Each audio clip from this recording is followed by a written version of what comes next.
Hello, what's up guys? My name is Vinod Badhu Thapa and today in this video we will see getters and setters in TypeScript। जी हाँ guys, तो ये getter and setters basically तो है आपके object oriented programming का एक हिस्सा, but हम TypeScript पढ़ रहे हैं एंड उसमें उप्स का कॉन्सेप्ट आता है तो हम वो पढ़ रहे हैं, ठीक है। सो गाइस, अभी तक आपने प्रीवियस वीडियो चेकआउट नहीं किया तो जरूर चेकआउट कर लीजिएगा, क्योंकि हमारा जो कल का प्रीवियस वीडियो था उसी को ही मैं कंटिन्यू करने जा रहा हूँ। And if you are wondering about source code तो गाइस उसका सेल भी चल रहा है। एंड अभी जो हमारा टाइपस्क्रिप्ट का सीरीज है वो उसका सोर्स कोड सारे फ्रॉम स्टार्ट टू एंड बिल्कुल फ्री में है। मैंने यहाँ पे अपने वेबसाइट पे ऐड की हुई है OOPs in TypeScript 23, 24, 25 and then 26 ये कल का वीडियो है। And here we have our complete code, ठीक है। तो गाइस इसी कोड को आज मैं यूज़ करने जा रहा हूँ। चलिए ठीक है। सो गाइस आप देख सकते हो मैं अपने VS कोड एडिटर पे आ चुका हूँ and finally this time we have our practice time. I know आप लोग बहुत दिनों से इसका इंतजार कर रहे थे, क्योंकि अभी फिलहाल के जो प्रीवियस टॉपिक्स थे वो थोड़े से ऐसे थे जिसमें आपको मैं प्रैक्टिस नहीं दे सकता था, but now we have this practice. तो गेटर्स एंड सेटर्स क्या होता है? सो देखो गाइस, टाइपस्क्रिप्ट का ये जो क्लासेस वाला जो फंडा है, getters and setters methods to control the access and the modification of the class properties।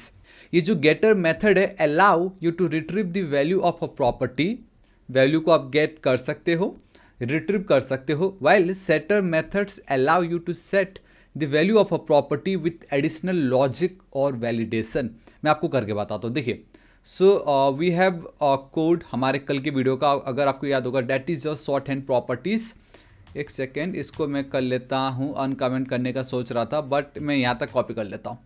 मैं ठीक यहाँ पे चलता हूँ, पेस्ट कर देता हूँ एंड ये वाला जो मेरा पार्ट जितना है उसको मैं अब कर देता हूँ अनकमेंट, ठीक है। सो ये हमने कल के दिन इतना देख लिया। तो we have a person class and then we have this student child class, but this time मैं ये स्टूडेंट क्लास को हटा रहा हूँ ताकि कन्फ्यूजन ना हो आपको। ये भी मैं हटा रहा हूँ स्टूडेंट एंड देन स्टूडेंट में हटा रहा हूँ। चलो ठीक है। Now we have only person class with 3 properties, that is name, age and then hobbies। हमने उनको access modifier as a prefix add कर रखा है, public and then protected and then simple ये कोड चल रहा है यहाँ पे। इसको मैं एक लाइन में कर देता हूँ, ये 3 लाइन में अच्छा नहीं लग रहा है। चलो ठीक है। एंड या दिस इज इट, ठीक है। सो अब गाइस एक चीज़ यहाँ पे ये हो रहा है प्रॉब्लम कि नेम चलो ठीक है, हॉबीज़ कुछ भी हो सकता है, बट कल के दिन एज अगर मैं 512 कर दूँ, है ना, मैंने कितना कर दी, एज 512। एंड ऑब्वियसली यहाँ पे हम ये इंट्रोड्यूस पेरेंट्स मेथड्स जो है उसको मैं कॉल कर रहा हूँ, ठीक है। एंड अगर आपको समझ में नहीं आ रही क्या है, कल की वीडियो को प्लीज़ चेकआउट कर लीजिए। सो मैं यहाँ पे चलता हूँ, we have a getters and setters. So we have a getters and setters का JS रेडी है, all right, let's run it. And आप देख सकते हो, एक सेकेंड, ये अभी तक गेटर एंड सेटर्स काम नहीं कर रहा है। मैं बताता हूँ क्यों, क्योंकि मैं इसको एक बार हटाना चाहूँगा ओवर हियर।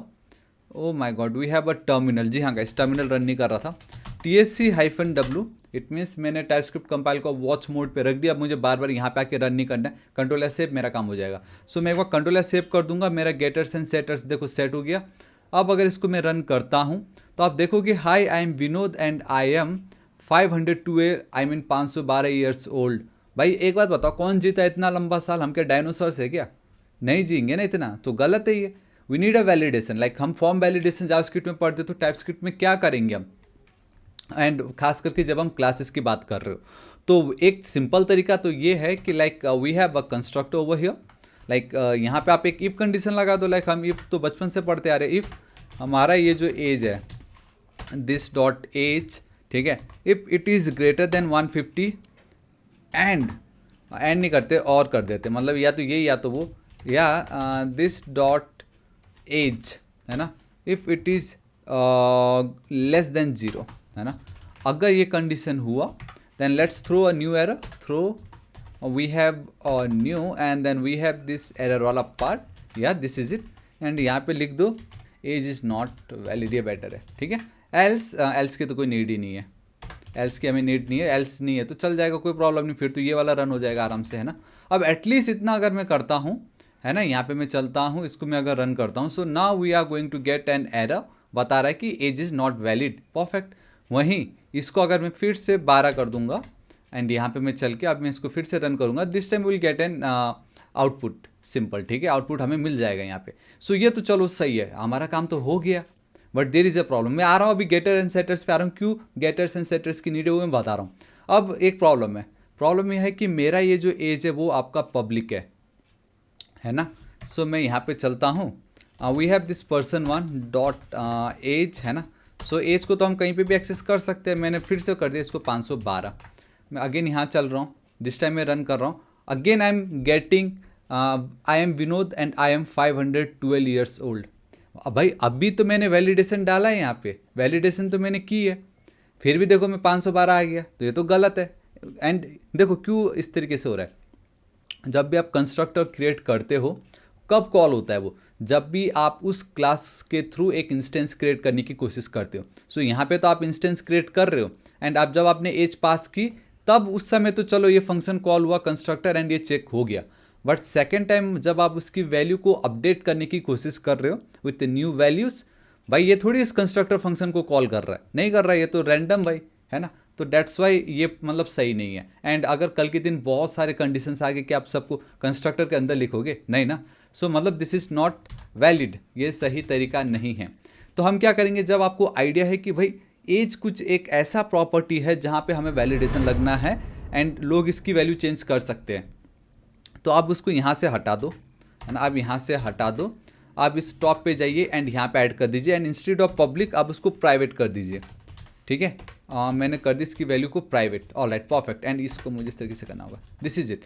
चलो ये मेरा काम हो गया। यहाँ पे ये जो एक वार्निंग आ रहा है, हमें टेंशन नहीं है, बता रहा है कि इनिशियलाइज नहीं की गई है and is not definitely assigned in the constructor, ठीक है। वो अभी हम करते हैं, अभी कंस्ट्रक्टर पे वो हमने उसको असाइन नहीं किया, बता रहा है, कोई प्रॉब्लम नहीं है। बट अब हमें क्या करना है, मुझे ये कंडीशन ऐड करना है। देखो ना यहाँ पे लिखा भी होगा, the setter methods allow you to set the values of a property with additional logic और वैलिडेशन। सेटर मेथड की मदद से आप वैल्यू को आई मीन उसकी जो प्रॉपर्टी है उसकी वैल्यू के साथ आप एडिशनल वैलिडेशन वाला गेम जो है वो आप खेल सकते हो। यहाँ पे कैसे, देखो इट्स सुपर डुपर इजी यार, है ना। सो पब्लिक सेटर है ना, तो सेट लिख देना है, गेटर के लिए बस गेट लिखना है। एक फंक्शन बेसिकली मेथड का नाम आप दे दीजिए एंड एज ही दे देते हैं हम, क्योंकि हम एज की बात कर रहे हैं, ठीक है। एंड यहाँ पे आपको एक पैरामीटर देना पड़ेगा, क्योंकि ऑब्वियसली मैं तो इस तरीके से पास करूँगा ना, पर्सन वन डॉट एज बोल के एक वैल्यू तो मैं देना ही पड़ेगा मुझे। जब हम फंक्शन कॉल करते हैं तो कॉल करते समय एक आर्गूमेंट पास करते हैं ना, जैसे यहाँ पे आर्गूमेंट पास हो रहा है, तो उसी तरीके से यहाँ पे ये आपका एक पैरामीटर है एंड जिसका टाइप होगा नंबर, ठीक है। एंड एक सेकेंड, क्या हो गया ये, अच्छा यहाँ पे इसके अंदर है। अब मुझे इसको कॉपी करना है, अब मैं उसको हटा देता हूँ वहाँ से, ताकि हमारा कंस्ट्रक्टर एकदम स्वीट सा लगे। एंड इसको मैं कर देता हूँ अनकमेंट, है ना। दिस इज इट, ये मेरा काम हो गया। अब यहाँ पे तो ये जो एज तो मुझे मिल ही रहा है, तो मुझे दिस लिखने की नीड नहीं है ना यार, दिस इज इट। एंड अगर ये केस हुआ तो एरर कर दो, है ना, सिंपल। एल्स अब आप क्या कर सकते हो, else simple this dot age will be equal to age, इस तरीके से, मतलब दिस डॉट एज मतलब इसकी बात हो रही है, and it will be equal to ये वाली एज जो भी यूज़र ने पास की है। आई मीन आप वही समझ लीजिए, यूज़र ने जो वैल्यू पास की वो मैंने यहाँ पे असाइन कर दी, इसका सिंपल मतलब ये था। बट ये जो पार्ट है डुप्लीकेट आइडेंटिफायर एज, क्योंकि मैंने यहाँ पे भी उसको यूज़ की है, दो जगह सेम नाम तो मैं यूज़ नहीं कर सकता। सो इन क्लासेस उप्स की दुनिया में जो भी प्राइवेट वैल्यूज़ होता है उनको मोस्टली वो लोग अंडरस्कोर एंड देन इस तरीके से यूज़ करते हैं, उसके आगे अंडरस्कोर ऐड कर देते हैं। सो यहाँ से तो एरर चला गया, यहाँ पे अभी भी आ रहा है, age is declare but its values never read, उसकी वैल्यू कभी रीड नहीं की गई है। तो एक काम आप कर दो, यहाँ पे बोल दो भाई तेरी वैल्यू अनडिफाइंड है, अभी थोड़ी देर के लिए शांत हो जा।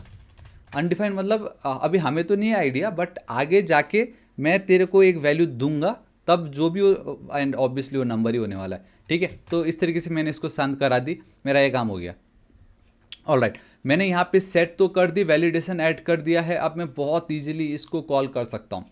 But still there is one problem and that is कि आपने सेट तो कर दिया, आपने बोला अगर एज इससे मैच नहीं करता तो एरर भेज देना, एल्स एज आप सेट कर दीजिएगा। बट मैं उस एज को गेट कैसे करूँ? आई मीन मैं अगर सेम इतना, ये जो मेरा पार्ट है इसको मैं कंट्रोल एस सेव कर रहा हूँ, यहाँ पे अगर मैं इसको रन करने की कोशिश करता हूँ स्टिल मुझे आ रहा है। एंड आने का रीज़न ये है कि मेरा अभी तक ये कंपाइल नहीं हुआ, क्योंकि यहाँ पे कुछ तो यहाँ पे देखो इस जगह पे एरर चल रहा है, एंड ये 12 मुझे यहाँ पे देना नहीं है ऑब्वियसली, ठीक है।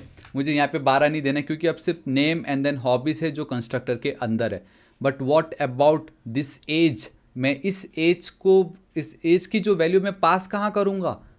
मतलब मैं क्या मैं कर सकता हूँ कि नहीं, ये वाला करके देखते हैं एक बार। ठीक है, मैं यहाँ पे चलता हूँ, इसको मैं रन करता हूँ, तो आप देख सकते हो guys age is not valid आ रहा है। चलो ठीक है, बट प्रॉब्लम ये है कि अगर मैं इसको 12 कर दूँ फिर से, यहाँ पे मैं चलता हूँ, 12 है क्या यहाँ पे 12। अब अगर इसको मैं रन करूँगा तो भी गाइस देखो मुझे maximum call stack size exceeded, मतलब ये नहीं नहीं हो पाएगा ऐसे। तो अब इस केस में हमें क्या करना होगा, हमें एक गेटर को भी यहाँ पे ऐड करना होगा। मैंने सेट कर दी, अब मुझे गेटर चाहिए जिसके थ्रू मैं यहाँ पे उसको गेट कर सकूँ बाहर।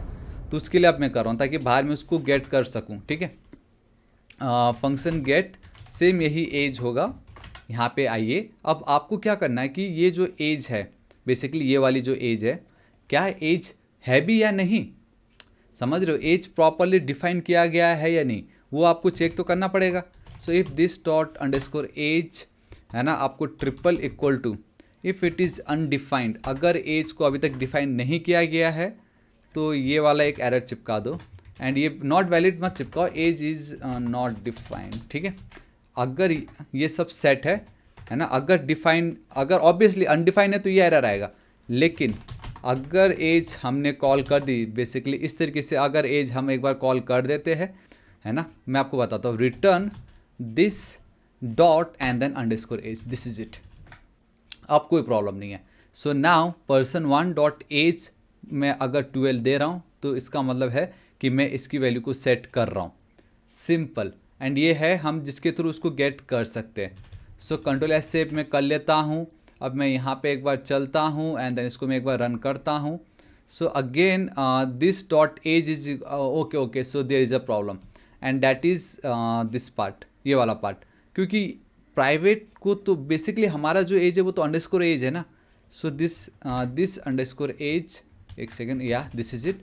एंड एक चीज़ मैं अब आपको दिखाना चाहूँगा कि ये जो गेट वाला जो पार्ट था, ये अगर मैं नहीं भी लिखता तो भी मेरा काम हो जाता है, क्योंकि मैं फंक्शन को कॉल कर रहा हूँ। And obviously this dot underscore age होगा यहाँ पे भी। ठीक है, तो ये जो गेटर वाला पार्ट था वो था ताकि मैं directly person dot age directly अगर एक्सेस करना चाहूँ तो गेटर, एल्स अगर आप उसी के अंदर ही उसको यूज़ कर रहे हो तो गाइस आप डायरेक्टली विदाउट गेटर भी इस तरीके से कॉल कर सकते थे। मैं यहाँ पे चलता हूँ, मैं रन करता हूँ। सो देखो आ गया मेरा आउटपुट आ गया, इतना औसम है ना। अब ध्यान से देखना, अब अगर मैं 512 कर दूँ फिर से, सो पर्सन 1 डॉट एज का मतलब है कि आप इसको कॉल कर रहे हो, आपने 512 यहाँ पे पास कर दी and obviously 512 is greater than 150, तो मुझे एरर आ जाएगा, सीधी बात ही ख़त्म। हाँ, आपके मन में एक डाउट आ सकता है, यार ये तो एक फंक्शन की तरह दिख रहा है, ऑब्वियसली क्योंकि मैं एक पैरामीटर यहाँ पे एक्सपेक्ट कर रहा हूँ ना। तो कहना चाहूँगा जब आप get and then set and then get method use करते हो, उसको आप एक प्रॉपर्टी समझो, ना कि एक method. They are like a properties, आपका जो एक्सेस मॉडिफायर का एक प्रॉपर्टी आप समझो, जिसको देखने में तो ये आपको एक फंक्शन जैसा लगेगा, बेसिकली एक मेथड जैसा लगेगा, but in reality age is working like a property यहाँ पे, सिंपल। दैट्स वाई आप डायरेक्टली पर्सन 1 डॉट एज अगर इस तरीके से लिखते हो तो वो जो एज है वो इसके बदले ऐड हो रहा है। वरना आपके मन में आता है कि यार पर्सन डॉट एज है तो मैं ऐसे कर देता हूँ। आई नो ये आपके मन में आ रहा होगा ऑब्वियसली, तो मैं बता देता हूँ, आप सोच रहे होंगे ऐसे हम कर सकते, बट नहीं होता ऐसे। ये मतलब एज एक फंक्शन नहीं है। ठीक है, हाँ ऑब्वियसली ये वाला जो पार्ट था यहाँ पे आप इस तरीके से इंट्रोड्यूस के अंदर आप ये सब पास कर सकते थे जो भी आपको लिखना हो, बट ये तो एक प्रॉपर मेथड है, ये तो आपका गेटर एंड सेटर्स है इसलिए। सो ये दिस इज़ रॉन्ग, आपको पर्सन 1 डॉट एज जैसे नॉर्मल जो होता है वही करना है। ठीक है, कंट्रोल एस सेव, मैं यहाँ पे चलता हूँ, रन करूँगा, we will going to get an error. ये देखो बता रहा है age is not valid, perfect. अब कल के दिन हो सकता है ना कि मुझे एक और डेटा को कंसोल कराना है and that is person 1 dot age, इस तरीके से। अब बात यह आ गई है कि पर्सन 1 डॉट एज को मैं एक्सेस कैसे करूँगा, क्योंकि सेट तो मैंने कर दी बट गेट करने के लिए तो कहीं कुछ है ही नहीं। पर्सन 1 डॉट एज जो है कहाँ है, किधर है, ये है ही नहीं, कहीं पे भी नहीं है। तो अगर मैं यहाँ पे चलता हूँ ओवर हियर, अगर इसको मैं रन करता हूँ, ये देखो गाइस मुझे आ रहा है कि भाई एज इज़ नॉट, मतलब नहीं कर सकते। ठीक है, सो इसको ये वाला जो प्रॉब्लम है ना, ताकि मैं एज को गेट कर सकूँ, for that we have this getter, simple. So guys बस इतना ही है, ये आपका ओरिजिनल मेथड्स है, ये आपके सेटर्स एंड देन गेटर्स है जिसको आप एज अ प्रॉपर्टी की तरह गेट करोगे। बस इनके बीच में थोड़ा सा अगर आपको डिफरेंट, एक सेकेंड, ये तो अब मैंने यहाँ पे सेट कर दी है। So now person1 dot as का मतलब है कि आप गेटर मेथड को कॉल कर रहे हो, बेसिकली गेटर फंक्शन को। कंट्रोल एस सेव कर देता हूँ, यहाँ पे मैं चलता हूँ, है ना। तो अब दिस टाइम अगर मैं रन करूँगा तो भी मुझे बता रहा throw new error getter and setter age is not valid. 1 second, I think age all right, sorry age ये हद से ज़्यादा बड़ा है। देखा कितना फ़ायदा है, देखा ना वैलिडेशन काम किया कि नहीं। मैं यहाँ पे चलता हूँ, अब रन करूँगा तो देखो मुझे अब 12 आ गया। वहीं अगर मैं ये वाला जो पोर्शन है ये गेट वाला, अगर ये नहीं होता तो क्या इसमें मुझे डेटा आता person1 डॉट एज में। मैं यहाँ पे चलता हूँ, इसको रन करता हूँ, ये देखो अनडिफाइंड। आपको पता चल गया अब गेटर क्यों यूज़ करना है, ताकि उस वैल्यू को मैं गेट कर सकूँ। सेटर क्यों यूज़ करना है, ताकि उसकी वैल्यू में मैं कुछ एक्स्ट्रा वैलिडेशन ऐड कर सकूँ। क्योंकि अगर वैलिडेशन ऐड ही नहीं करना है तो पहले जैसा था वैसे ही रहने दो कोड, किस लिए गेटर सेटर यूज़ करना, simple. So this is your getters and setters. And एक चीज़ मेक श्योर, एक डिफरेंस है जो आपको पूछ सकते हैं, and that is the get method doesn't take any parameters while the set method takes only one parameter। Obvious है ना, आप एज को वैलिडेट करना चाहते हो कि एज वैलिड है या नहीं। एंड जब आप सॉरी ओवर हियर, जब आप सेटर मेथड यूज़ करोगे इस एज के साथ तो ऑब्वियसली आपको सिर्फ एक ही तो डेटा चाहिए, क्योंकि आपको एज ही वैलिडेट करना है। अब यहाँ पे आप एक और नेम या हॉबीज़ ऐसे पास कर दोगे तो एक बात बताओ, क्या चलेगा? नहीं चलेगा। सो सेटर मेथड के अंदर खाली आप सिर्फ और सिर्फ एक ही पैरामीटर पास कर सकते हो, बाकी नहीं कर सकते, क्योंकि वो एक ही के लिए बनता है। नेम चाहिए तो एक और बनाओ सेटर, बट एक ही होगा। एंड वहीं जब आप गेट की बात करते हो, हम गेटर मेथड की में क्या कर रहे हैं, we are getting the value, हम वैल्यू को रिट्रीव कर रहे हैं, गेट कर रहे हैं। तो जहाँ पे हम कुछ मांग रहे हैं वहाँ पे देने की कहाँ से बात आई भाई, बात ही नहीं है वो तो, ये तो इलॉजिकल है। सो यहाँ पे तो हमें कुछ पास करना ही नहीं, क्योंकि हम सिर्फ गेट कर रहे हैं, भाई हमें दे दीजिए, हमें कुछ देना नहीं है वहाँ पे, समझ रहे हो। So guys this is your getter and setters. Hope आपको वीडियो पसंद आएगा। एंड क्यों करें, ताकि हम वैलिडेशन ऐड कर सके, extra logic security of player add कर सके, और कुछ नहीं था इसके पीछे का रीजन, बस इतना ही था, ठीक है। So now we have this practice time, bank account balance, temperature converter, ये दोनों आपको करने होंगे। मैं समझाऊंगा नहीं, आप खुद पूरा A to Z एक एक लाइन ही मैंने लिख दिया है as a question.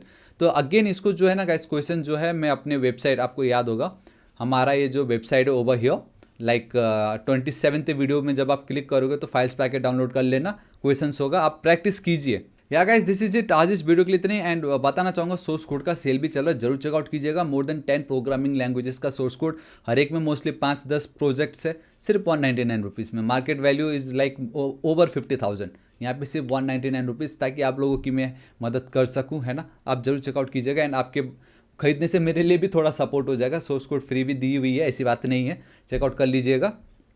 Hosting plan भी दिया हुआ है, कूपन कोड सब है, ठीक है गाइस। वीडियो पसंद आए तो प्लीज़ लाइक कीजिएगा, पसंद नहीं आया तो डिसलाइक कर दीजिए। एंड कमेंट करके बताइए क्यों पसंद नहीं आ रहा है, एंड पसंद आ रहा है तो आपको क्या पसंद आया। And we are very close to 6 lakh subscriber, सिर्फ और सिर्फ आप ही के कारण। सो गाइस अभी तक सब्सक्राइब नहीं किया तो प्लीज़ कर दीजिएगा। मिलता हूँ मैं आपको नेक्स्ट वीडियो में। Till then guys, thank you so much, take care.